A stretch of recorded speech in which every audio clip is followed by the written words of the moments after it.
దయచేసి మళ్ళీ చెప్తున్నాను, రోజు మీ దేవునితో ప్రార్థన చేసుకోండి, దేవుని వాక్యాన్ని చదవండి. మీకు ఎవరు ఏం చేసినా చేయకపోయింది ఏమి భవిష్యత్తు గురించి భయపడొద్దండి. దేవుడు రాబో కాలము నిమిత్తము మీ కొరకు ఉద్దేశించిన సంగతులు మేలుకరమైనవే గాని హానికరమైనవి ఎవరైనా సరే, అది ఎంత చెడిపోయినోడైనా సరే, ఎలాంటి వ్యక్తి అయినా సరే, క్రైస్తవుడవని, అన్యుడవని, ఇంకొకడవని మనందరం దేవుని బిడ్డలు, ఆయన చేసుకున్నవాడు.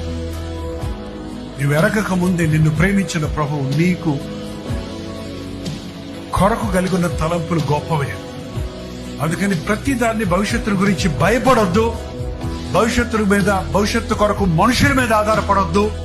నాకు డిగ్రీలుంటే బతికిపోతాను, నాకు డబ్బులుంటే బతికిపోతాను, నాకు ఇల్లు ఉంటే క్షేమంగా ఉంటాను, నాకు ఇతర దేశంకి వెళ్ళి సెటిల్ అయిపోతే నాకు ఇంకెవడు తొంట ఉండదు అనే ఆలోచనలతో మనుషులు నిండిపోతాడు. చూసారా, ఇవన్నీ నిజం కాదు. కావాలంటే వాళ్ళందరూ అడిగి చూడండి, అవన్నీ నిజం కాదు. నాకు క్రీస్తుంటే నేను బతికిపోతాను.